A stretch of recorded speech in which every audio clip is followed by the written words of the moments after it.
गांव में फसल काटने का सीजन आने वाला है। किसान अपने खेतों में रखवाली के लिए मचान बनाने में जुट गए। रामू भी अपने खेत में ऐसे ही एक मचान बना रहा है। तभी बगल के किसान भीमा की नजर उसकी मचान पे पड़ी। ए रामू, बाकी सबकी मचान तो 4 डंडों पे है, ये फालतू के डंडे लगा के कार डिजाइन बना रहे हो। अरे वो भैंसा बबलू पगला गया है, कहीं हमार मचान ना तोड़ दे, इसलिए थोड़ा मजबूत बना रहा हूँ। बीच में ई डंडा लगा देने से मचान कितनी ही मजबूत हुई जाएगी। अरे बहुत जगह देखे हैं, हम ऐसे ही बनाते हैं ब्रिज और टावर, इसलिए सोचा हम भी ऐसे ही बना दें। देखे तो मान लिए, ऐसे ही नहीं माने, थोड़ा दिमाग भी लगाए हैं। अब वजन से लगने वाला फोर्स ज्यादा डंडों पे डिस्ट्रीब्यूट होगा तो मचान टूटेगी नहीं। अरे वजन की दिक्कत है तो हमारी तरह ऐसे मोटे डंडे लगाता, ये पतले पतले डंडों से काहे होगा। बड़े आए इंजीनियर। रामू ने अपनी मचान बना ली और दोनों पहरा देने लगे। आधी रात में एक आवाज गूंजी,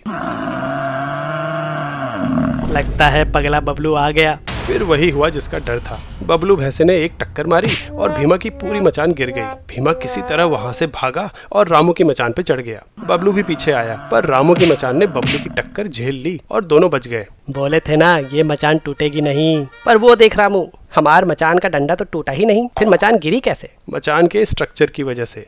अगर किसी स्ट्रक्चर पे फोर्स लगाओ तो उसकी साइड्स डिफॉर्म होने की कोशिश करती हैं, और इस डिफॉर्मेशन की वजह से स्ट्रक्चर के जॉइंट्स और बीम्स, जो कि यहाँ लकड़ी है, एक अपोजिंग फोर्स जनरेट करते हैं। जब तक अप्लाइड फोर्स इतनी ज्यादा ना हो जाए कि जॉइंट्स या बीम्स में से कोई टूट जाए, तब तक स्ट्रक्चर स्टेबल होगा। सभी ज्योमेट्रिक शेप्स में ट्रायंगल सबसे स्टेबल स्ट्रक्चर प्रदान करता है। इसको एक उदाहरण से समझते हैं। अगर फिक्स लेंथ की साइड्स लें और इन्हें जोड़ के एक ट्रायंगल और एक स्क्वायर बना लें, तो फिक्स लेंथ के लिए ट्रायंगल तो एक ही बनेगा, लेकिन ये स्क्वायर रोम्बस में भी बदल सकता है। मतलब इसके लिए कई क्वाड्रिलेटरल शेप्स पॉसिबल हैं। अगर ट्रायंगल को डिफॉर्म करने की कोशिश करो तो जो अपोजिंग फोर्स आएगी वो इसकी साइड से आएंगी। मतलब अगर जॉइंट्स आपस में मूव करने के लिए फ्री हैं, तब भी साइड्स के टूटे बिना ट्रायंगल चेंज नहीं होगा। और इसलिए ट्रायंगुलर स्ट्रक्चर की स्ट्रेंथ इन लकड़ियों की स्ट्रेंथ पे सीधा डिपेंड करेगी। वहीं स्क्वायर शेप में ऐसा नहीं होता। एक्सटर्नल फोर्स लगने पे अगर इसके जॉइंट्स टूट के फ्री हो गए तो साइड्स की लेंथ चेंज किए बिना भी ये डिफॉर्म होके पैरेललोग्राम या रोम्बस बन जाएगा और आसानी से गिर जाएगा। मतलब यहाँ स्ट्रक्चर की स्ट्रेंथ लकड़ी के बजाय केवल जॉइंट्स की स्ट्रेंथ पे डिपेंड कर रही है, जो कि काफी कम होती है। अरे वाह रामू,